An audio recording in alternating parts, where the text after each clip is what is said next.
I'm in Houston, but I'm Okay. sure it's a lot different than Minnesota. All the time. All the time. Yeah. All right, we are live. So good morning, everyone. Good Friday. Welcome. We got Craig first time on the lives with us. We got Colby back and we got Tyler. So good morning, everyone. Morning. Yeah. So Craig, why don't you introduce yourself real quickly to my audience since you're the first time guest on here. Okay. Yeah, my first time. I'm Craig. I'm a realtor, about 30 years in the business. I've got a portfolio. I'm running about 25 units right now. Member of the school community. That's how Mark and I connected up, and just looking for a good group of people to hang around with. So, well, thanks for joining us. These lives are always fun. So yeah, I think this main topic, it was brought up on Zuber's channel, it was brought up in the school community, but I think there was a lot of feedback on it. I think had a lot of people thinking about their future and maybe what they're doing and reflecting back on things. So it's the top 5 deathbed regrets. So I sent this to each one of you, before the live. Was there, maybe Colby, was there anyone that stuck out in your mind to you?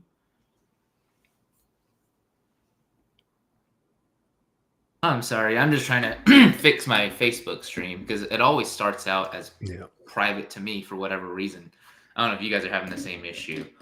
But yeah, I think the one that stuck out to me the most was the last one, I believe, where it said that we're spending so much time thinking about the future that we're not so much in touch with the present. And I feel like that's something that I probably struggle with a lot. I'm always looking towards like what's next, and a lot of times when you're thinking about what's next, we're not thinking about what's right in front of us or what we're experiencing right now. So I think that one's very very interesting because I've probably seen a lot of people who are very driven and they seem like they're pretty successful and moving forward, but a lot of I didn't know that was one of the top 5 regrets for people, was that at the end of their lives, if you will, that they're not, they felt like they spent so much time looking into the future that they weren't actually able to enjoy their present. Yeah, so the one that we're talking about is I focused too much on the future and lost touch with the present. What about Craig, Tyler? What about you, folks? You guys kind of relate to this one? Robert Kiyosaki talks about who your teachers are. And one of my teachers was an old World War II pilot. He was flying bombing runs over Europe, but got shot down. So real tough old coot, super good guy. But he would flat out tell me when I was younger, he's kind of my mentor, and he'd say, you got 1 foot in tomorrow, 1 foot in yesterday, and you're pissing all over today.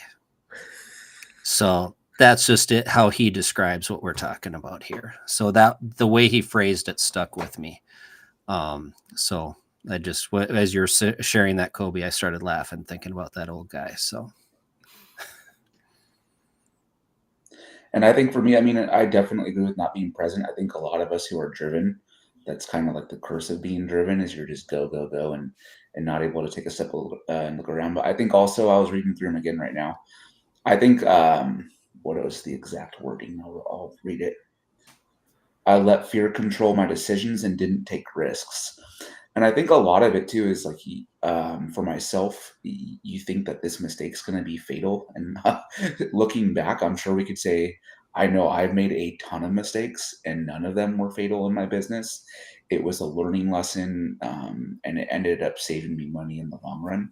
So I look at people who I have seen in my market take more risks than myself and how it's worked out. And I'm like, man, had I done this, I could have done that. And you don't want to compare yourself to anybody, but I just have always, been a little bit more conservative after 2007 through 10. It kind of changed the way I do things, which is good and bad because I was way too from the hip back then anyways. But I think outside of not being present, which is a big problem for me, I think the number 2 would be we have been thinking a lot lately that we only got one shot at this, and why not? Like, what are we worried about? Like, let's go. Somebody mentioned that within like 10 years after your passing, most people aren't going to remember you anyways. So get after it. That's been my biggest thing lately is if I see something, I want to do it. Even if it's risky, calculate the risks and go forward. Do you think that's with age, like as you're getting older? Yeah, but Like that's the hourglass is running out a little bit too. I mean, not that we're that old, but it's like, hey man, you only got so much time to do the things you want to do. so it's more calculated risk though, because right when you're younger, you're kind of fearless a lot of times, but it's also kind of just doing stupid stuff a lot of times, right? So Yes. yeah, okay, that makes sense. Yeah, I definitely feel the same way, especially both of us being in the firehouse. A lot of times, a thing, one call can just change your perspective on a lot of things, right? And you really realize like, what the end game is, and what are you maybe missing out on. But that's where I struggle with is the balance of all of this. Is trying to, you want this certain future for yourself, but are you also still living in the present right now? So I think that's the struggle that I have. I think that's why I think it's I worked too much and missed out on life. So number two, and that's the one that kind of I struggle with quite a bit, is just as far as balancing that, even building this YouTube channel and trying to do the social media things is kind of like, how do I balance what I'm trying to do and what I'm trying to even show my son, like, what are we doing here, but at the same time enjoying and staying in the moment. So that's my thoughts on that one.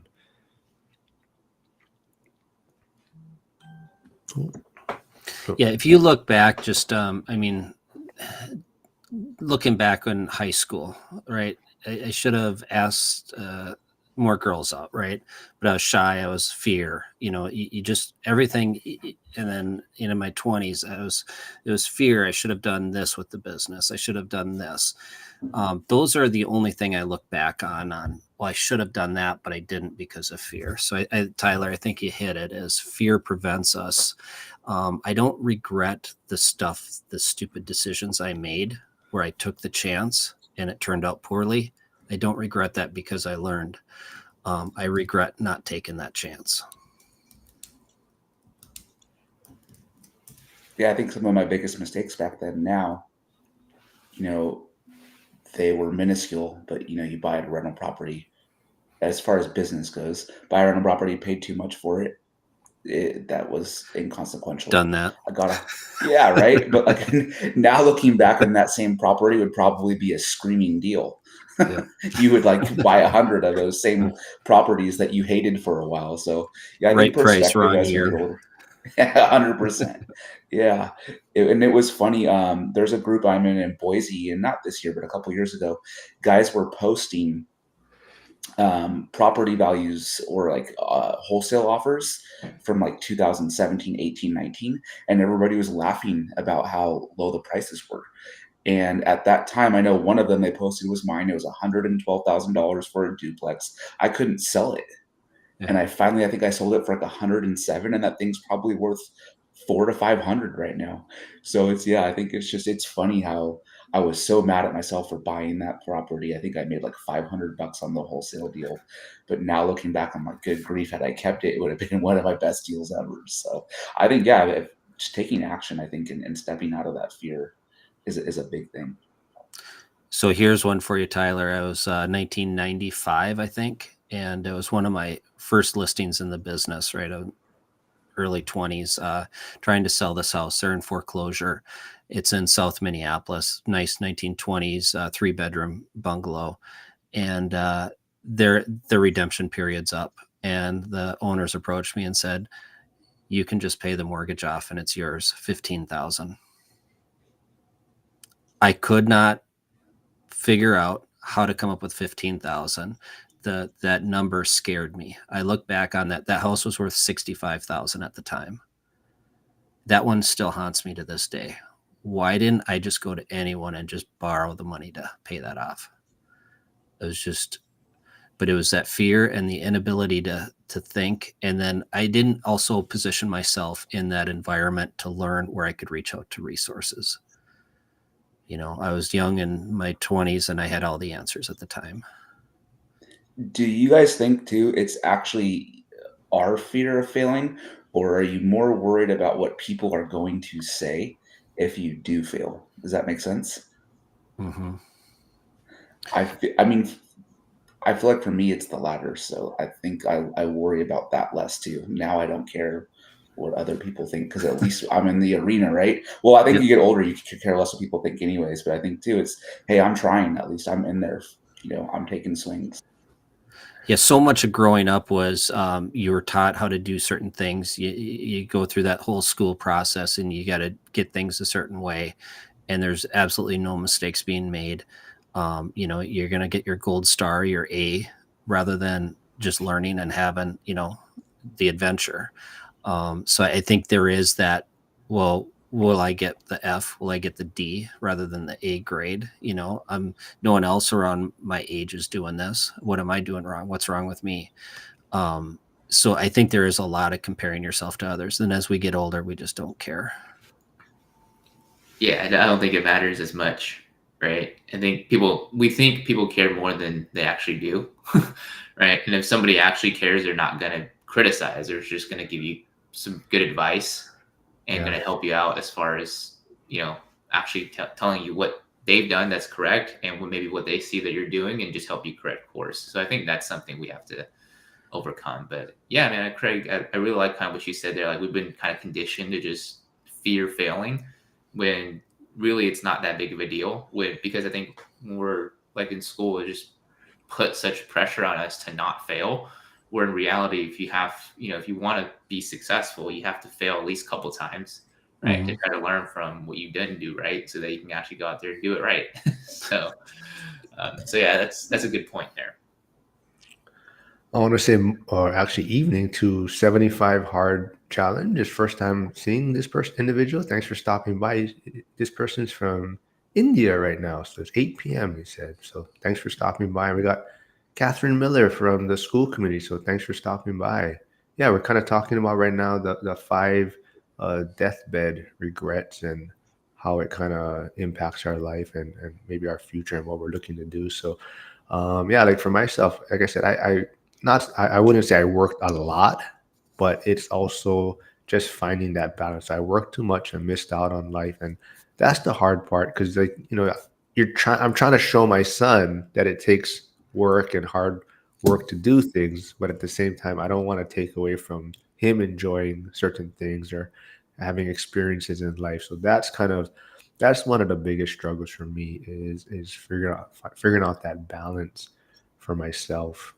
But yeah, I think the one common thing for all of us is like we're talking about is fear, overcoming fear, and being willing to make mistakes. I think I just saw, had an old clip of Tom Brady talking about he's learned more from his failures, right? Somebody was talking about like his best games or best moments. And he's like, no, it's the ones I lose is where it's what made me better, is what I learned from. So I failed quite a bit. So I think that's a great learning experience there. So you go ahead. Kobe, Tyler, you were talking about what fear of what people might think about you. And the other thing that old pilot told me was no one thinks about you. You're the only one who's thinking about you. Right, exactly. For that one that says I worked too much and missed out on life, do you think, because I don't know how they got the data for this and what type of people they're polling, but do you think a lot of people who answered that are people who are maybe working working in a job they don't actually enjoy? Because I feel like we are all working in industries that at least we enjoy somewhat a little bit. So I think for work, maybe if you pull like entrepreneurs who are doing things that they're passionate about, maybe that one doesn't come up as much. Or is that kind of overall? I don't know how you guys are getting the data on that.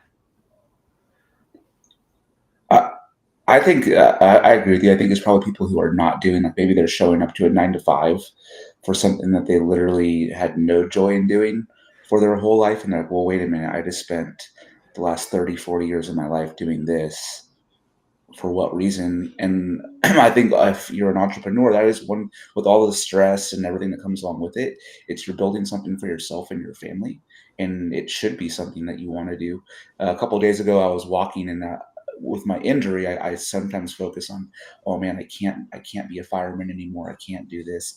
But I'm like, well, I'm also walking through this awesome park in the middle of my area in the middle of the day. I slept all night, which I used to never do that. And then I'm gonna see my kids before I go to bed, and I'm getting all this stuff done for work. It's like, well, I think, yeah, like for me, I love doing right now what I'm doing, and I just want to make sure that I don't work as much as I did back in my earlier 30s. I think to where I still love this, but I was crazy. I was getting up at 5 a.m., working all the way through dinner, for what I think somebody, I forget who it was, they said, "You say it's for your kids and your family, but are you really truly doing that?" And I think maybe, Kobe, it was they lacked balance, and then they wish they had a little bit more balance. I'm not sure about you guys. As my kids get older, I worry about work less and want to make things that they're doing more of a priority, even if that comes at the cost, at a financial cost. What if we flip this script a little bit and let's say you're retired? Do you sit on a beach and do nothing? That's not the meaning of life. So the meaning of life, if you look at pretty much any of the religions or any of the ancient philosophies, it's about serving other people. And the capitalist system is about serving other people. I think what happened in modern society is it's kind of been bastardized, where you go to a 9-to-5 job, a soulless, you trade your time for money. There's absolutely no redeeming qualities about that. You're paycheck to paycheck. So I can see, like Kobe was talking about, is that segment of the population. Yeah, absolutely. But if you're serving people, there's a reward to it. So if you're financially free and you're going out there and you're contributing somehow, and it doesn't matter if you're earning money off of it or not, you're serving people, I think that's the reward. And if you're serving your kids, your family, your community, that's the meaning of life. And if you can do that in business and make a living doing that, I think you win. Sorry, I'm posting everyone's. So just to remind everyone has like a YouTube channel going on. So we got Tyler has his first responder financial freedom. Craig has a YouTube channel. I'll put his out there, and Kobe's also. But yeah, I think that, talking about fear too, right? Even starting a YouTube channel or a podcast, I think that's a different type of fear, right? And it's just getting over these type of things and on trying to start these things and start a new journey, and getting out of your comfort zone is super, super helpful. And kind of the other points of the 5 regrets. Another one would be, I didn't spend enough time with the people I love. That one also is, I can see that for a lot of people, right? A lot of times, you're kind of like in the moment and you're just rushing around and getting to work and trying to pay the bills and worrying about the future. But at the same time, it's like, who are you spending your time with? I think that's what changed a lot for me, is really, I guess you could say, maybe not, like trimming the fat in a sense, right? I mean, I only have so much time in a day, and it's kind of like who I'm spending my whatever time I have available with, right? So it's really a lot just family and close friends now, and that's been a big change for me. That's a tough one. I think we will all struggle with that, no matter how much time we spend with a loved one. If we're on a loved one's deathbed, we'll always feel like we didn't spend enough time with them, because our time here is short. I think who brought up the hourglass earlier? That hourglass. There's only so many grains of sand left. Are we using those grains properly? So I think it's wrestling that. But you still have to earn a living. You still have to put food on the table. You still have to, you have your obligations. But we'll never feel we spend enough time with loved ones. So it's a struggle. I struggle with that life balance, I want to say hi to Ike real quick. Ike's here. He's a firefighter in Kansas. He's talking about me wearing a hat because I lost him in fantasy football the other week. So I'm supposed to wear a Seahawks hat on the live. So that may be one of my biggest regrets, though, is being diehard Chicago Bears fan is having to put up with this nonsense every time. But yeah, but I can't find a Seahawks hat because nobody buys them. So, but sorry, man. Go ahead, Kobe. Go into Lids. I'm sure Lids have some. No, I don't. They don't have any. I look. No, I think going back to the loved ones thing, I think is also about quality time spent, not just quantity. I think, if you're spending maybe not as many hours, but those are really present hours and they're real high quality activities where you're there, you're not, checking your phone all the time, like you're on dinner with a family member. I think that matters too as well. Great point.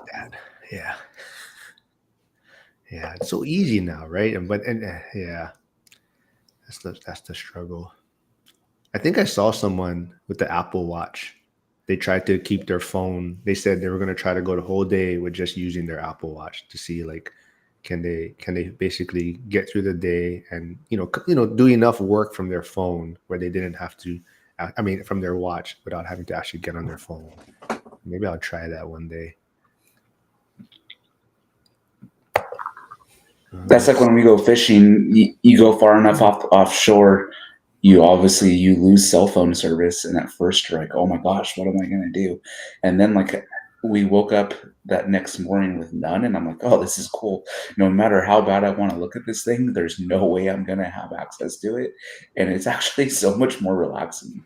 I think we forget how much better it was without these things tied to our hip 24/7. And I'm like one of the worst offenders ever. I have my phone with me 24/7. So it goes from anxiety to like, oh man, this is really nice. Yeah. Has anyone done a tech detox? Ooh. No, I'm just talking crazy. I know. Yeah, Mark's just sweating thinking about it. It's hard, right? But like sometimes you just force yourself to do it, right? Like if you go like camping, have cell service, then but you still check, right? You're like on the rock trying to get your phone up there, trying to connect to something. I did 2 weeks in the mountains in New Mexico for my son was in scouting, so we did that Philmont trip, and it just rained and rained and rained, and my cell phone absolutely died. I like had nothing, and I had work chaos going on at home, and I'm like sweating it out, and then pretty soon it's just like there's nothing I can do. I'm stuck here. So, and then that was nice, and then magically that phone restored itself when I got back to base camp. Nice. 2 weeks though, that's rough, man. Yeah, that was a hard trip. Let's see what's another. Let's see what about. Whoa, what is that? You guys hear that? Or is that? I wish I had been braver in the face of uncertainty or opportunity. Fear. You know the acronym for fear? F everything and run. False evidence appearing real too. That's a good one. Yeah.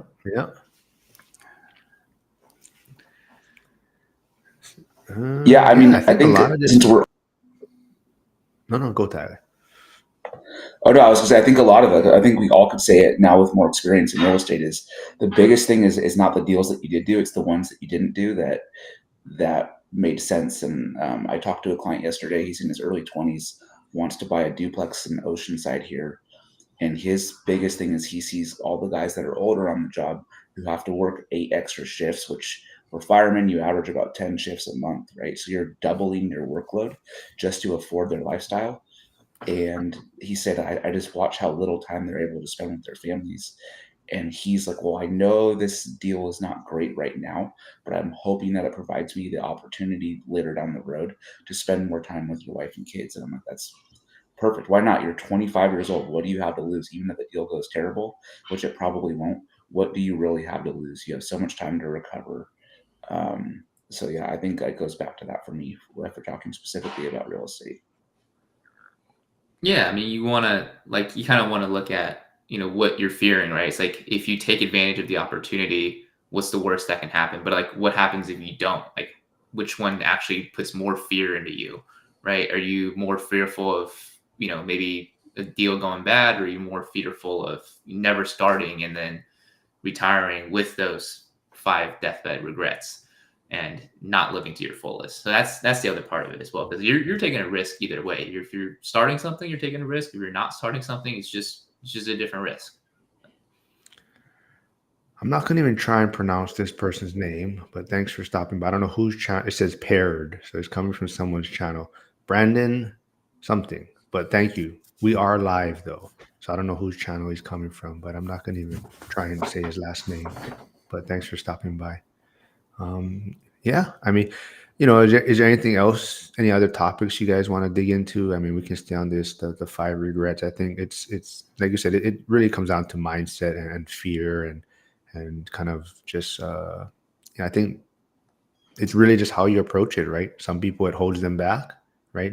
They see an obstacle and they have regrets and they'll dwell on it, right? And there's others that will take it, use the experience, improve on it, and just move on with life and try to learn from it. So I think that's the important thing, really, how you look at things. And that's, like Craig mentioned, the who you surround yourself with, the community you're in. I think that's the number one thing, is who you're spending a lot of your time with.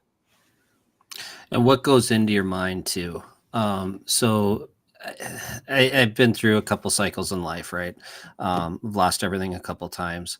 And so I had to reprogram my brain at one point from negativity, right? I had alcohol problems. And so that was one point, and then coming off a divorce too. So once the negative thoughts get in there, that's where the fear comes.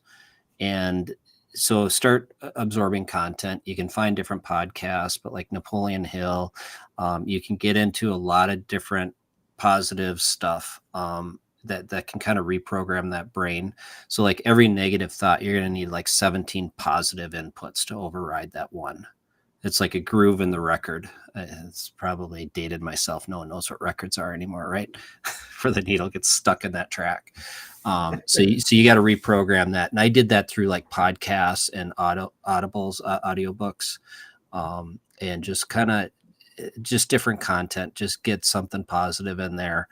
And the only thing that really truly overcomes fear, and this is that Napoleon Hill, is it's faith. You gotta have faith things will work out. Whether you're talking religious faith or just faith in that things are going to work out. That's the only thing that overrides fear. Fear can't exist where there's faith. So it's that battle. Yeah, I think that is so important, man. That mindset and how you think, is a lot of what we see in our world. It's not what's happening. It's just how we perceive it to be. So I always say, like, the same situation, and we all struggle with this, but like the same situation to like one person could be like the worst day ever, but like to another person is like the best thing that can ever happen. It's like the exact same situation. It's just, how are you looking at this, right? Because I'm sure there's somebody out there that would trade like the exact problems that they have with the exact problems that we have, and they would be more than happy with it. So it does all come down to mindset. I think that's a great point. Tyler, do you think your injury has really changed a lot of things for you, or were you kind of maybe already had this vision of focusing on certain things, but did your injury kind of make you pivot? Yeah, but not in the way that you would think. I actually when I was on duty, I would work 24/7. I would get off shift, and I'd literally start working in the car. I had a 2-hour drive home, and I was go, go, go, go, go. So I think my injury has allowed me to take a step back and enjoy things that I didn't used to enjoy. Like I had so little time that I would just work. And now I think I find more balance in areas where I did not. So yeah, I think most people would think, oh, I benefited more financially and things afterwards. But no, for me, it was, I have a lot more balance in my life. And that took a long time. I got hurt 3 years ago in February, or 4 years ago in February. It took me a couple of years to realize, like, okay, this is my new reality. And then, like, let's see how this can be beneficial. And I think that's, for me, the biggest thing is I spend way more time with my kids than I ever did on duty. And to me, that's a huge win. It's a massive win. It's probably the biggest thing. And like Craig said, giving back to your community. I'm coaching now. I'm doing all these things I couldn't do before. Sorry about my dog. No. Is that when the beard started 4 years ago? Oh yeah, for sure. Yeah, for sure. I was always clean shaven until I got hurt, and I thought, okay, I'll grow it out until I go back on duty. And as you can see, that hasn't happened yet. I did see too in the chat, it was a good point, and I was meaning this. It says, when life feels overwhelming, what mindfulness techniques or habits do you use? I don't know about you guys, but I think the more like battle wounds I get because of fear, I have this thing now to where if a big problem happens in my real estate investing business, my decision is to make no decision for 24 hours unless that's impossible. And it never ever has seemed as big as it did that initial moment where it happened. So I'll use a rental property I have as an example. A day ago, my property manager says, hey, all the irrigation lines are down because one of my neighbors poured concrete and they just basically crushed our irrigation line, because Idaho is different. They have irrigation districts and everything runs through your properties. Before, I would have freaked out, started calling people, and I'm like, okay, I'll think about it and then I'll make a decision, which will be today, this afternoon. But I would let that ruminate and like ruin my thoughts. So I think that was not being present. It was not being mindful. It was just fear, or it was reaction based out of fear, right? Like, oh, everything's going to happen. So I thought that was a good question. Whoever RWO equity is, I think it's a good question. Yeah, I was going to share it, but for some reason it's not popping up on my chat side in the feed. I mean, I have it on the YouTube side, but I can't share it. It's not on the Restream side, so I don't know. But yeah, it's a great point. Yeah. Ruminate. That's a good word. That's where we're our own worst enemies. We let what goes on between our ears run us into the ground, and that's what prevents us from taking action. So that wait 24 hours is a good one. Meditation is another good one, and meditation is just like a form of breathing. Just slow down. Just because life comes at us fast and we start running at that pace and we're just out of sync with reality.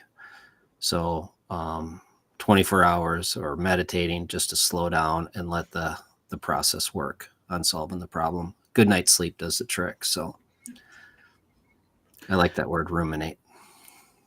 Yeah, those are like really good points, I think, because I was actually thinking, it's just in my mind, like, because you guys both mentioned, Craig and Tyler, you guys have gone through, some pretty, I guess, challenging times. Craig, you mentioned you kind of lost everything a couple of times, and Tyler with your injury. I was going to ask you guys, like, is it a lot of times when you're going through those like seemingly kind of life ending, like world ending situations, now that you've gone past it, would you like not necessarily have any regrets kind of going back and like how you thought about things and what your mindset was, but like now that you're looking back on it, did you make it out to be a bigger problem than it actually was at the time, now that you've survived and moved through it? Don't sweat the small stuff, and everything is small stuff. I just saw that yesterday. That was something that I kind of shared on Instagram and stuff. I think Hormozy was talking about it. It was about being lazy and how lazy people kind of figure out easier solutions on ways to do things. But it's also lazy people might not look at something as a problem, or they're going to just be like, it's nothing. I'm not going to deal with it. It's not really a problem. And I think that's kind of going back to not sweating the small things. And I think that's, if I had a superpower, I think that I would say that's kind of my superpower, where things don't really bother me and it's not really a big issue. And usually things will figure itself out. So I think that would be my kind of superpower in a way. Yeah, and I think not ruminating on something I can't control, right? I got hurt. It is what it is. Like Craig said, I like that word too, because I just obsessed over it for a while. And what it didn't really change the outcome. I'm where I'm at today, regardless of how much time I spent on that. And I think we all do it. But I think, don't sweat the small stuff is good, right? Like, focus on the things you can control, not the things you can't. And that's still a daily battle. But like looking back on all of this, I think that would be the biggest thing. I was fighting so hard and trying to control every single thing about my injury, surgeries, things like that. And the end result is the end result, regardless of whether or not I had done that. So I think if I were to go back and do it again, I don't have Mark's gift of just, it's not that big of a deal, but I would consciously try to like slow myself down, whether it's bleeding or whatever. Hey, it's gonna work out the way it's gonna work out. That kind of perfect timing for Catherine Miller from the school community's chat comment, I guess. Meditation is great. Really just being in the moment is super important. So what you're talking about, Tyler. But Craig, we also did a interview before this, and so we got to know each other a little bit off, chatting. But you also brought up kind of a big point in your life was you were dealing with alcoholism. Yep. Did that kind of also impact you, maybe regretting on things that you might be missing out on later in life? Yeah. So a lot of decisions I made early on in life, alcohol, it was a big part of it. So I made a lot of poor decisions and kind of put me down different paths in life. And I had to come to terms with some of those poor decisions I made, regrets. And it's part of the program is accepting what has been done. Right. Tyler, you talk about your injury. Does it suck? Yeah. But it's who you become. Like my alcoholism made me who I am today. So I don't regret it. It's made me stronger in many different ways. Would my life have turned out different? Sure.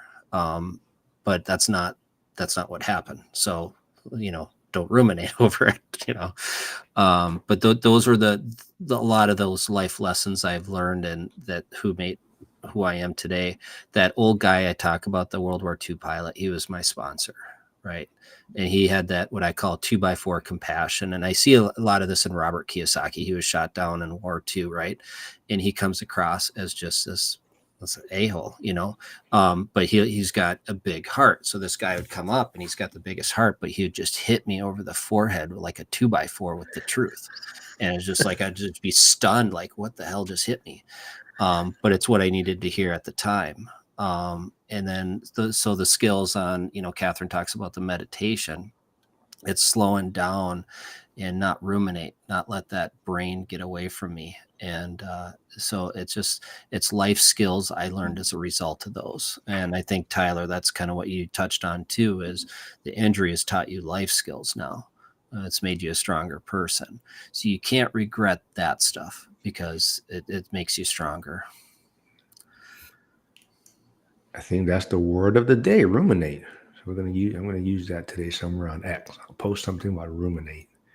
But yeah, but I think bringing up that too. I know Craig's on X, but that's something that same thing, right? The Zuber always talks about it too. Like, who's in your feed, right? Are you following all these doomers, and that's what's popping up in your feed all day? Or are you following people that are making an impact or positive things? And that really kind of might impact the way your day goes, right? What you're following on social media. Do you guys see, like we talked about technology and things, like what's in your guys, when you guys woke up this morning and you guys probably checked your phone, what was in your guys' feeds? Whatever you do, don't engage on Twitter on the negative content, because your stream will be filled with the cesspool of it. So I have barbecue on mine. Oh, Jen's here. I want to say good morning to Jen from the school ORAC community. She's going to be throwing an in-person event in the Bay Area. I think the Bay Area, I forget, somewhere in California. I'm not exactly sure, but she's going to throw an in-person event. So maybe she can reach out to you, Tyler, too. You can join them. I had a lot of going back to what's on my feed. I had a lot of Bears posts on my feed. Did you? No. Yeah. Oh, I did. You did? Yeah. I thought, no, the first thing I saw was actually was this. I was tagged in the Instagram post for this live. So. Well, I get started early. I get up early, so try to promote all of us. Hey, Ariel's here. Thanks. Ariel's doing cool stuff. She's got her. I gotta look if I have her link saved, but she has her book come. I don't know when is it coming out, Ariel. If you're still here, maybe comment. I know you have a pre-orders for your book right now coming out. Even though she didn't choose the white cover that I voted on, but she chose the blue one. It still looks nice though. Yeah, I'm in Houston. I'll go check out Ariel's stuff. Hey, Casey's here. Good morning. What about you, Craig? I know you're on X. Are you saying you don't follow any doomers on there? I do. You just don't engage. I try not to engage, but sometimes I can't help myself. Like, they make it too easy. So sometimes I comment and I regret commenting it. But I try not to spend too much time with the doomers. But they're, everyone's got a perspective, so it's not entirely wrong. I just don't go down the doom and gloom side, but I've got, we talked about, you build up some skills on how to keep that brain from, letting fear run your life. So, ideally I would just unlock it all and only have sunshine and lollipops in my stream, but no, there's a lot of garbage in there too. Let's see. Oh yeah, Casey. Oh yeah, Casey and Jen are actually probably going to be starting that first in-person event for the school community. So same thing. We're talking about community again and who you're surrounding yourself with. Zuber's really trying to promote people in their communities or in their wherever they're living. Try to start up their own events, like start up their own in-person meetups to kind of get around other like-minded individuals. So I think that's super cool. So we'll see if I can get one started in Hawaii and then get Tyler out as a guest speaker or something, I'll come out there. Never a bad time to go to Hawaii. Yeah. All right. Well, what else you guys want to chat about? You guys want to stay on this topic? Anything else you guys working on or what you're noticing out there? Tyler, you said you're getting busy, right? Yeah, things are getting busier, and it's funny because since the Fed announcement, rates have gone up, but I've just noticed like a steady increase in client conversations, people jumping off the fence and starting to buy. So that's good. Lead flow for Boise's increased as well. Haven't bought anything in a little bit, but I feel like that's right around the corner. But yeah, that's it for me. I was going to turn it around on you. I know you posted the other day that you qualified for the YouTube partner program, which shows all of your hard work is paying off. And as all of us who have YouTube channels, and mine is most definitely probably the smallest one out of all four of these, I know that's no easy feat. So congratulations to you. Thanks, man. I still don't know really what it means, but it's like a tier 1, I think. So I think I'm not monetized. Well, I guess I'm tier 1 of monetization. So I can get like super chats. Hint, anyone that's listening on the live, but I think I can get my first super chat. So actually on the other live the other day, people were able to put in super chats. But yeah, like you're talking about, it's a lot of hard work but it's fun. I'm having fun with it. I like, promoting everyone. But same thing, talking about fear though, right? That first time you go live or the first time you put out your first content, it's hard. Even the lives, because you're always worried about, with your guys' lives on your guys' podcast, is like something might not work, right? The feed is not working well, or getting everyone to get on at the same time. It's challenging, but you just keep doing it, and you just hope people keep saying yes, that they want to come on and have fun with you. But yeah. I spend a lot of time on YouTube, just looking at content, and I find the stuff that has errors on there is genuine, and that's the stuff I want to see. I don't want to see that computerized voice with all the perfect edits in there, because it just seems so fake now. All the AI stuff. That too, yeah. Yeah, that's true. But actually, well, not to. I know Kobe's working on something. So what was the you sent me that what you're working on recently? Oh yeah, it's a custom GPT. So I don't know if you guys do you guys all know what ChatGPT is, right? But do you know what a custom GPT is? Mm-mm. Okay, so for people who don't understand what a custom GPT is, so if you have ChatGPT, if you go into your account on the left sidebar, there's a little button that says Explore GPTs, and then basically it takes you to this entire marketplace of like custom built versions of ChatGPT, and that does like accomplishes a specific task. So if you have like a business and you want to promote like social media marketing, it could be like real estate social media marketing ChatGPT. And then all it does is it writes social media content for people who are in the real estate industry that promotes their business. So you can build these if you have you can use these if you have a free account. If you have a pro account, you can build these. You can build as many of these as you want. And it's really easy to build, actually. All you have to do. Can I share what you sent me, or is that your own? It's supposed to be for my team. Oh, okay. No, I just want to make sure first, so I didn't. Okay. But if you guys want access to it, we get to reach out to Kobe if you want to play with it, and I'll send it to you. But you can build these. You can build as many of these as you want. So like if you have a business that you want to promote, like write social media content, you can actually upload information about your specific business, and then it'll write content centered around your business as well. So we had I have a partner who they're running a residential assisted living community, and they've just put in all the information about like their course frameworks and everything. And then it writes social media content based around their specific business that they're trying to promote and the courses that they're trying to, they're putting into their community as well. So that's pretty interesting. If you haven't played around with it, if you have a pro account, definitely play around with it. I think it's a lot of fun. And people are selling these. Like I've seen people sell these for like $97 a month just to use a custom GPT. Wow. So go check out Kobe's YouTube channel. Go reach out to him if you want to play around with it. But his channel's in the comments. Hey, Stay Winning's here. Hey, he gave me a super chat this morning. What's up, man? Thanks for stopping by. Yeah, we got to connect because so anyone doesn't know, Stay Winning was something happened to him on X, so he had to start a new account. So he's trying to build that back up. So also, if you want to know how to get monetized quickly on X, reach out to Hugo.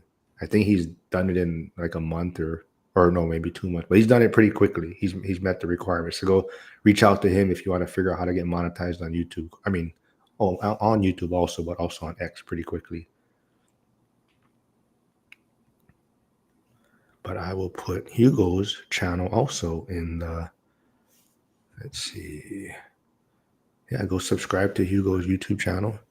Yes, Tyler, you did not know, but you can get monetized on X.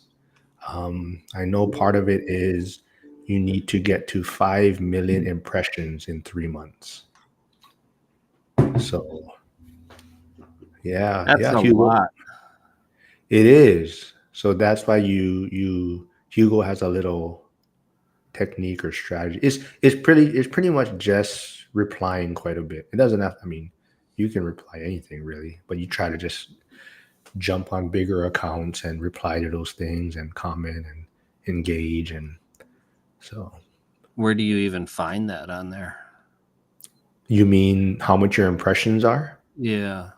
So you go to, where is it? Maybe we're getting off track. That's your call. No. This is anything that can help people. I'm trying to do it from my iPad. I hardly do it from my iPad. But there's one where it has like profile, premium, analytics. There's an analytics one, and you click on that, and it shows you like how many views you get, how many impressions you get, how much views on your profile you're getting, and it gives you rankings, and you can do it by like 7 days, 3 months, 1 year. So the goal is to try to get 5 million impressions in 3 months. And then, so that's why if you get something that kind of goes viral on someone else's post, and you can get like, 1 million, impressions on one, I mean, it's hard to do, but you just stay consistent with it, and it's doable. I'll have to look for that. I wasn't even aware of that. I just go on there and banter with the doomers. Well, so that's also why some of them, I believe, are doomers, is that's how they get the engagement, and they get all those replies and following, and so they're making a lot of money. Not a lot, but they're making money on there. Yeah, so Hugo's back on X, so thanks for getting. Yep. Well, now you're trying to do TikTok, man. But yeah, reach out to Hugo if you want to know how to make all these side incomes. So he has one of the, I forget, top 10. Is Hugo Stay Winning podcast? Yeah, Stay Winning podcast. So I think I put his YouTube channel in there, and he's also Stay Winning Management, I think, on X now. I keep forgetting to save his link, but Yeah. Yeah. The YouTube stuff is fun though. I'm glad I finally reached that point. I noticed the shorts do a lot better though to get, I guess, momentum, putting out shorts on the YouTube side.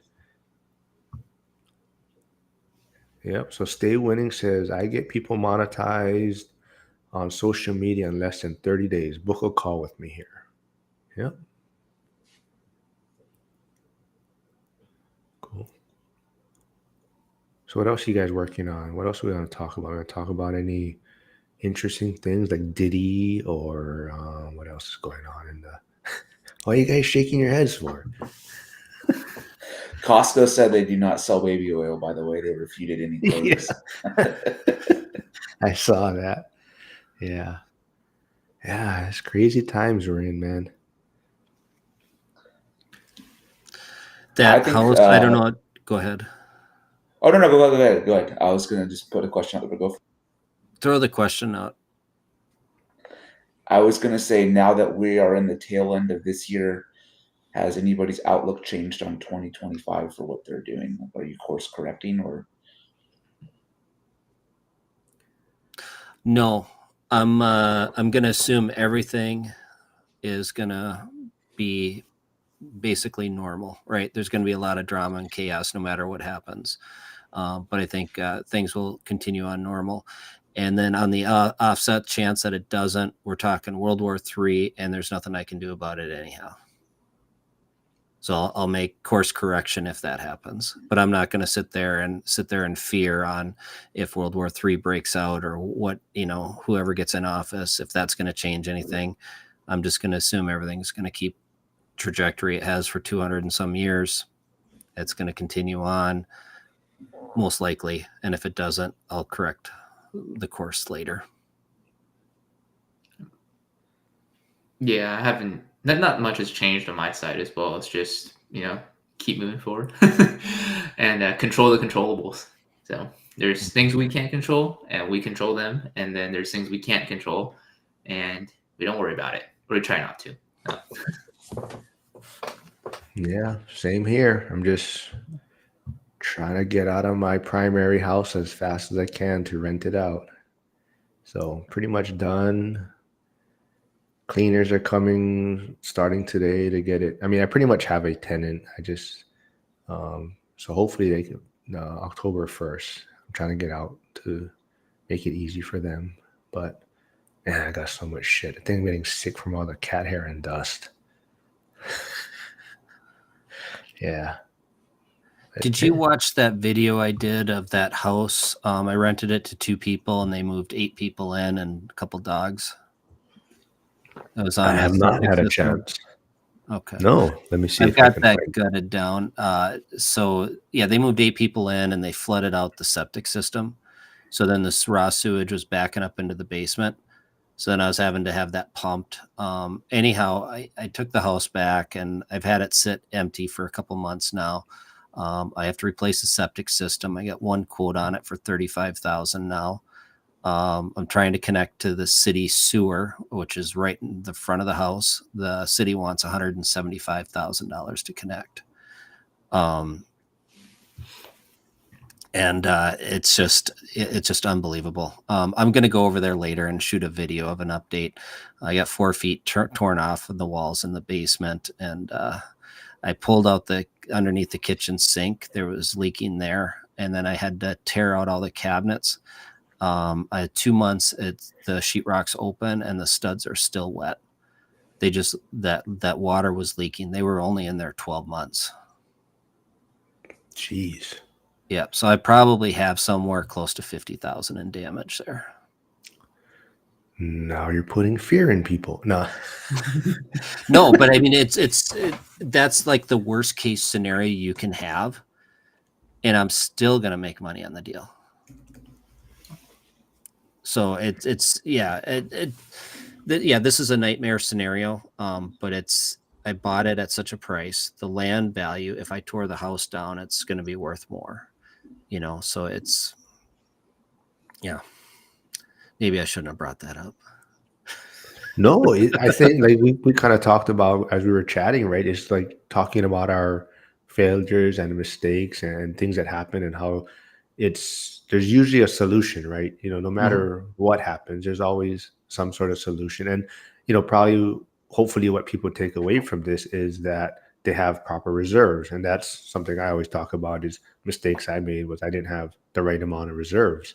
So, that's a great point of, that's probably the worst case scenario, right? Mm-hmm. So maybe if your reserves is in that 50K to maybe 100K, reserve amount, that's how you can alleviate some of the stress on having these type of things, that come up, right? So, it's I think that's what your message, what you're trying to do is share your journey, right? I think it's super helpful for new investors that these are the kind of things that they're concerned with, right? Yeah.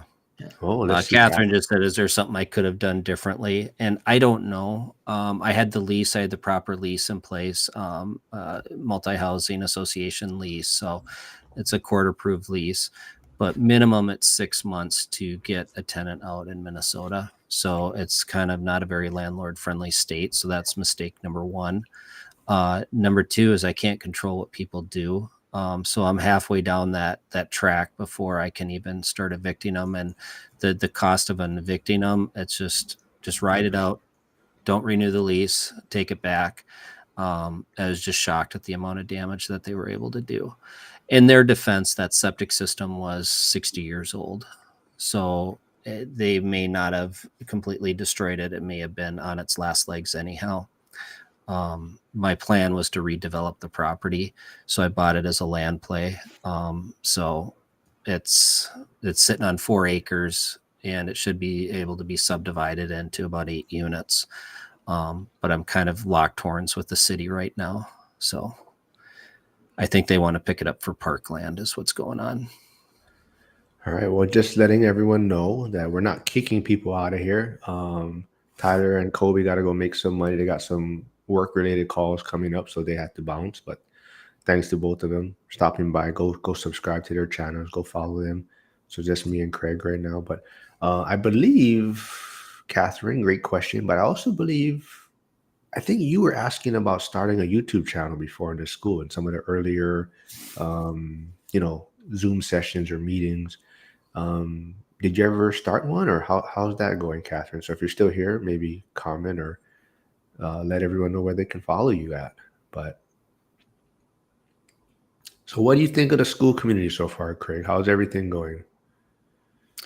Good. I think there's a lot of good people in there that are trying to learn and grow. And it doesn't matter how much time you have in the business, you still learn stuff. I ran into one that for some reason I always thought that I needed a signed lease to get a DSCR loan, but DSCR loans are relatively new to the market.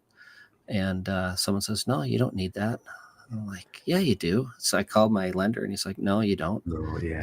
We just won't lend on the stuff you buy.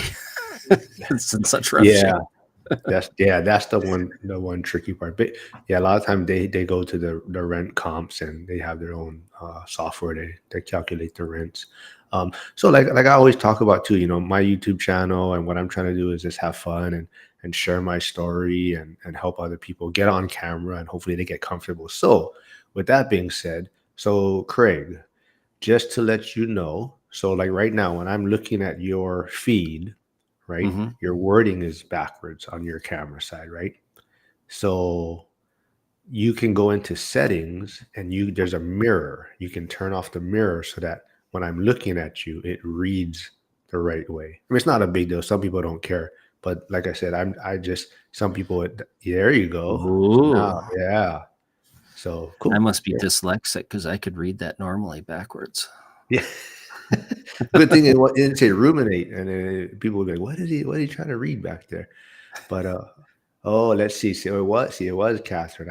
I did remember. So she says, oh gosh, I haven't begun my channel. It seems a little odd and I'm unsure about it, but it's kind of a passion of mine. Well, you can come on my channel, Catherine, and get comfortable and have fun with it. And I think, like I said, that's kind of what I hope that I can help people with. Like I said, I'm not good at this. I'm not great at it, but I just want people to, practice getting what mic they want to use, or what their lighting is, or what their background setting is, or what softwares they want to use. But just, yeah, use my channel as kind of like a platform to practice and have fun with it. Because I appreciate people that come on, like, Craig, we just have fun, we chit chat and have fun with this and all grow together. Yeah, like we were talking about earlier in the previous video, we're developing skills, and I don't have the skills yet, but doing this is going to help develop the skills. It's a muscle we got to exercise, and I don't know where it's going to go. I'm probably not going to be a YouTube star or anything, but it may develop skills that'll help me on some other avenue in life. So yeah, and I think I don't know. I know you mentioned you follow Zuber and Lumberjack. I'm not sure how much you follow Dion, but what I like about it too is a lot of times I notice that I'm always sharing to new people I connect with, sharing the same story. Like they're asking, "Oh, what's your story? What was your journey like?" But if you have this content out there or these videos, it's easy to be, hey, here, check out this video of myself or this podcast I was on. So it's easy to send them a link or some way that they can kind of get a background before they actually connect with you. So even like people that reach out that want to know like what property manager I use in Pittsburgh. So I had him on my channel before, so it's easy for me to oh, here, this is a guy that I've connected with, and an easy way for them to get a kind of story of who this individual is. Yeah. So Jen just typed in, she's at the same place, hard to get started. So here's an opportunity. You could have the two of them on. And they can get over their fear. Gotta be careful. I don't know if Jen's a troublemaker, so she might get me canceled. I don't know Jen. Okay. Yeah, if I have Jen on, she's gonna get my channel canceled, I think. Nah, I'm just playing. Jen's we have fun together. She calls me the troublemaker, but Jen's a lot of fun. She has a lot of energy. So yes, I've told her before she should have her own channel and do stuff. But yeah, just get over the fear. Just do it. Yeah. Oh, actually, though, you said you didn't know Jen, but Jen has a big impact on the One Rental at a Time community. She's the one that gets a lot of the guests on Zuber's channel. She's the one that finds out who the community wants to speak with a lot of times or hear from, and she goes and messages these people's I guess social media teams and tries to get them on Zuber's channel. I might get him banned. I didn't know that. Is she on the school? Yeah, she's in school. Yeah. Jen Tam. Yeah. That's Kenny Wong's husband. I mean wife. Kenny's her husband. All right. Well, I'll have to look for her on there. So yeah. Watch out. She's gonna get she'll get your channel canceled too. Both viewers. Yeah.